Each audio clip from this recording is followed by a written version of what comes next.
Pananglitan, asawa ka, sigihan kag kulatas imong bana, usahay makuyapan jud kag kulata, mupadayon pa ka og pakigtipo niya o dili? Padayon dili. Or ikaw bana, budhian kas imong asawa, manglaki siya, unyag musulti pagyud kaniya gamay, badlong, tamparoson dayon ka, hulga-hulgaon pa kang patyon, unsa man mupadayon pa kag pakigtipo niya? Tubag, dili. Or pare, sige haglibak, sige hagdaot, unya wa pagyoy kulikta, ana daoton pa, unsa man mupadayon pagyud ko og alagad? Mupadayon. Wa gihalin ang slat, mupadayon pagbaligya? Mupadayon. Mao na siya timaan sa tao nga malinawon, kanang naabay kalinaw nga tinud-anay, makapadayon na siya, dili mo atras. Pero kanang tao nga way kalinaw, giharian sa kahadlok o kabalaka, mo atras na. Hilingya imong tupad. Ning naa kay kalinaw. Nay kalinaw. Og maunay akong pagampo, og maunay akong gipangandoy sa atong mga politicians, labi na gis mga nangapildi. Ang napildi gikas pagka senador hangtod pagka konsihal, hinaot unta nga mopadayon mog alagad sa katawhan sa inyong labing nindot nga ikaalagad, aron gyud magmalinaon ta nya sa mga midaog sad, hinaot unta nga ang inyong commitment sa pag-alagad dili unta mabulingan sa inyong kahakog, kay tungod ng kanimang mga hakog mga igsoon kanang maghimo anang graft and corruption nga kung makalingkod na magpahimos Diyos kwarta, mao na sila yung mga taong way kalinaw. Nabalaka ba sa ugma nya moingon dayon, maniguro ta karon mintras makatigom pata, tigumon tagid ni kay para nis atong future. Lain na sang tigom si tigom, lain na sang lingi sa imong tupad ing na nagtigom ka, ing na ba nagtigom? Oy, dako kay na magsigi kag tigo, mag-anam og kadako ang imong tinigo, mag-anam kag wa nay kalinaw. Muna si Kristo ang iyang yung gisulti katapusang sugo, uli sa inyo ibaligya ang tanan mong katigayunan ug ang halin ipanghatag tanan nganuman makabaton kag kalinaw. Muna si San Pablo sa unang pagbasa gihisgutan, gisupak siya, gibato pagyud siya, patay na tan-awon, gilabay na dito sa gawa sa syudad, human gialirungan sa iyang mga kauban og nagampo sila, murag nag pre-over, ni bangon og balik. Sa dihang ni bangon og balik si Pablo, unsa may ang gibuhat? Ni dagan? Wa, ni balik og sulod.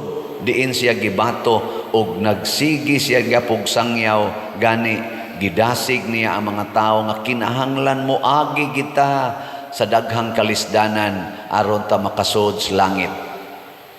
Wa siya mo atras, ni padayon siya.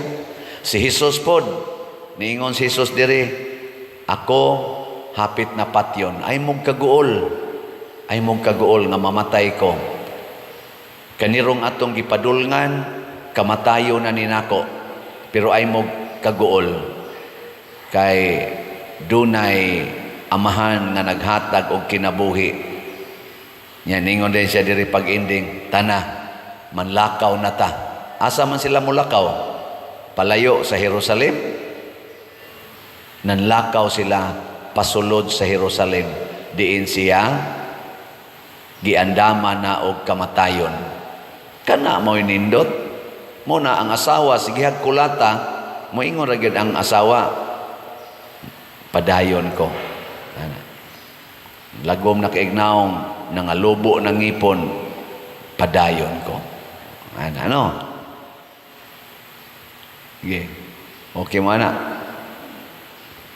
Matod pa sa atong tubag sa Salmo, unsa tay atong tubag?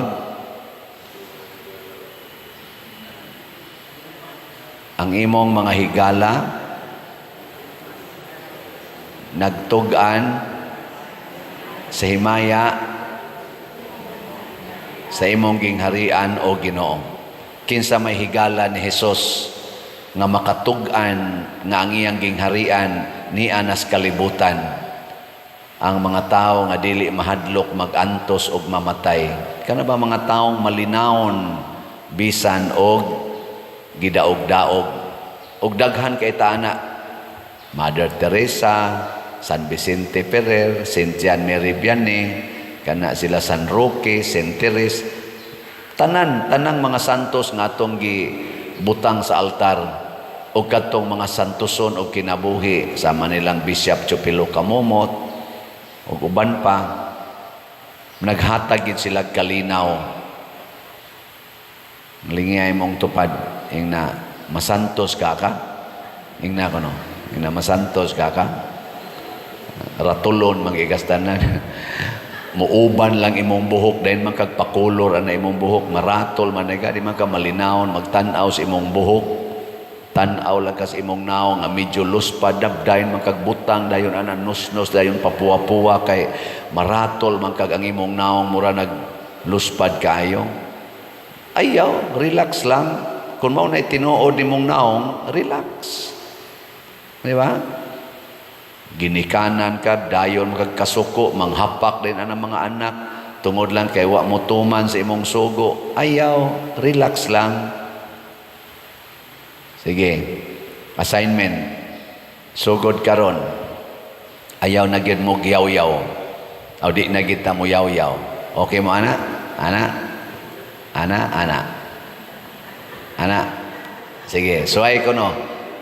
Gikan karong orasa hangtod ugma sa alas 7. Ay na mo giyaw-yaw, ha?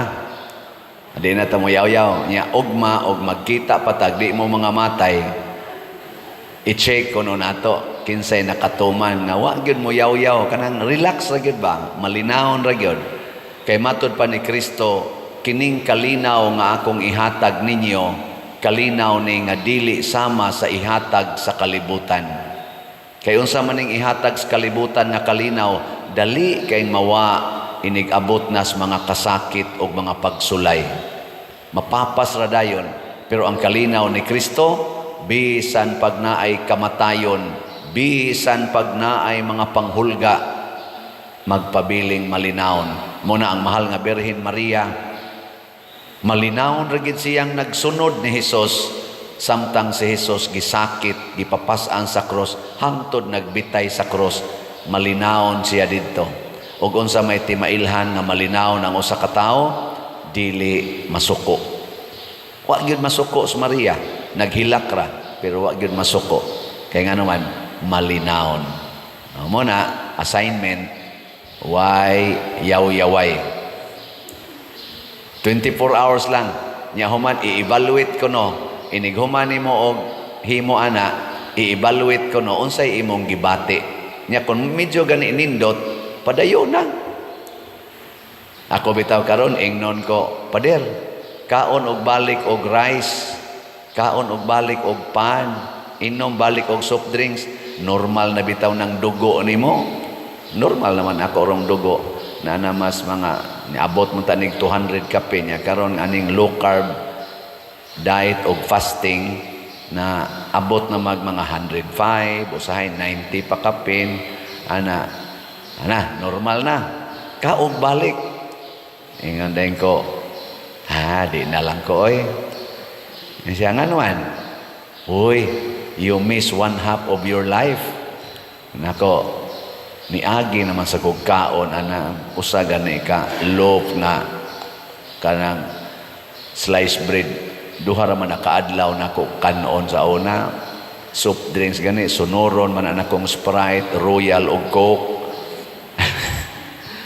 mag-aray sa kog beer sige kog kaon rice pangapsugot ra kog pulos rice way sudan karon sudan na lang wa nay rice.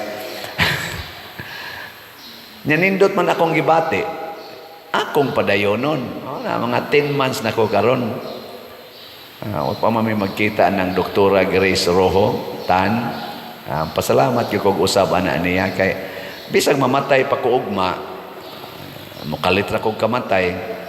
Basta nakasinati ko nga wa ko'y giinom tambal, wa tanan, way vitamins, pero ang akong energy, ang akong ganing kalagsik, ang panakit sa akong lawas, nangawagtang, wa joy giinom bisan gamay, o bisan mamatay pa ko ugma, malinahon ko nga naman, naka-experience ko nga kiniding atong lawas, doon na gid siya healing, natural healing power. Kung tagaan lang gid nato siya gigayon to heal. Nga ang the best nga ako na experience is kaning pag-practice og low carb and fasting. Parihara sad ni sa kanang akong gi-assignment nato. Nagtuo magud ta nga nindot ang balay basta mosunod ang tanan nimo. Nindot kanang usalan nimo kasultib hilom dayon silang tanan. Murag nindot pero di biya na mao'y pinakanindot. Ang pinakanindot kanang makasulti sila, makasulti sagka nga naay pagdinawatay, naay paghigugmaay. Ang pinakanindot kanang ang matag usa ka membro sa panimalay makat-on anang kamao kong muantos nimo. Munang do nami dinhi gikuan kaning among COVID kana ron si Cap Richard sa Santa Cruz, nahimo naman arong konsehal Richard, ni daog man siya sa atong midterm election sa pagkakonsehal des Lungsod, ato din pakpakan Cap Richard na ikaw Cap, bantay lang yun ka. Nagsige na sila gamit sa among principle kanang among organisasyon nga COVID Center of Very Insightful Dinner Group. Tatak AAA na sa na sa kong picture, Ampo Alagad Antos. AAA, Ampo Alagad Antos. Mao ni ang among technique or principle aron nga muhari ang kalinaw sa pamilya. Kanisad si Cap Victor kaning dinhi sa San Vicente. Kuan man sa kana, sige sa kuno na sila away-away anang yang asawa na karon kuno malinaw na kay sila. Di na gid sa mas una ba nga hapit kada adlaw na agin sila sininghagay usahay maginukdanay pagkutsilyo.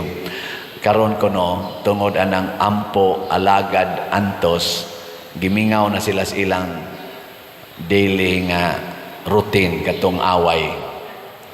Nanindot no.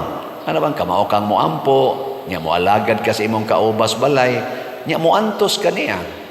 Ana, ako sa dinhi nagampo ko, nagalagad ko ninyo, isip inyong parish priest, ni antos lang po ko nga dili kay mo palit og slot. Nya kita sa dinhi ni ampo ta, ni alagad ta, ni antos ta. Kay magtukod ta dihag Kulumbari na sa mga ning invest nato. Karon sige paluap, pader asa naman tong Kulumbari? Maikog sa kumusulti og wapay progress didto man ta sa DSOD kanang unsa nang DSOD, Department of Human Settlement and Urban Development. Mao siguro na siya Social Urban Development. Amo na wa ko kibaw. Mumao na siya meaning karon. Praise the Lord sa atong pagsigig antos, sige ta og process bisag perting lisura ang atong cooperative na tagaan na gyud og development permit. DSOD. Salamat sa DSOD officers. Labi na ako lang i-mention si Engineer Boyet, mao man toy ni entertain nato. Nya karon ang nipirma ani si Attorney Lindon Hontilia, Regional Director sa DSOD. Daghan ra ba kay tag mga suod des DSOD kay sige kuno sila og kanang sunod nako pagbisita nako dito gasigig pa picture. Diyan na gibutang nila diri this refers gi-address ni nako nya development permit nya dayon Mao ning ilang giingon, Dear Father Obod, this refers to your request to issue a development permit for your columbarium project, St. Vincent Ferrer Memorial of Love Columbari, located at Barangay San Vicente, Liloan, Cebu.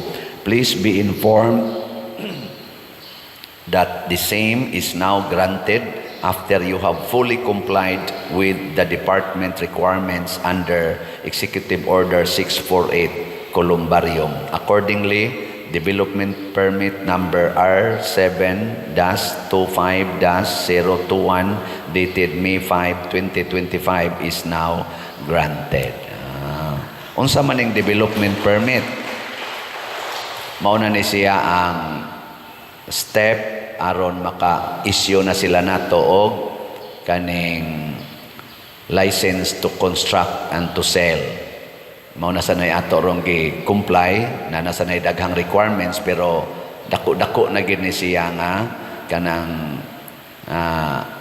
development nga nananing kay wa ni siyang development permit, wa man sa tagyoy license to sell. Nya moagi lang kita aning antos nga kay kanigong atong columbarium nga tukoron para ni siya sa atong pag-alagad.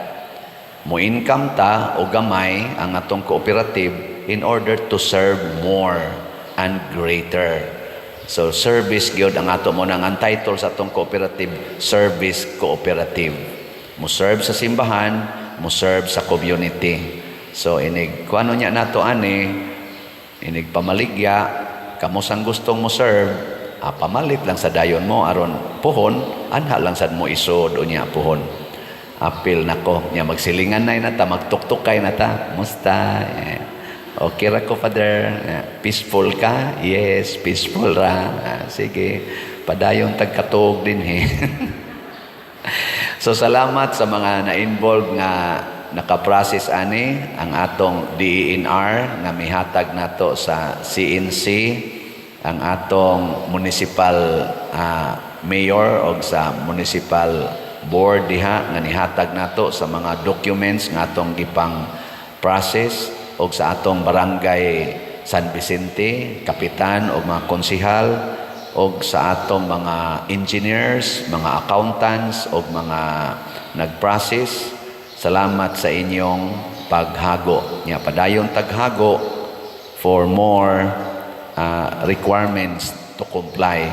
Mao ni ang usas mga examples, mga igsuon nga parang sanay nga na antos lang yun ba? Ano niya, nanatay development mo na muhangyo sa tas atong mga kuan, mga government officials mag-inantusay unta ta, dili ta mo paantos, mag-antusay ta sa usag-usag.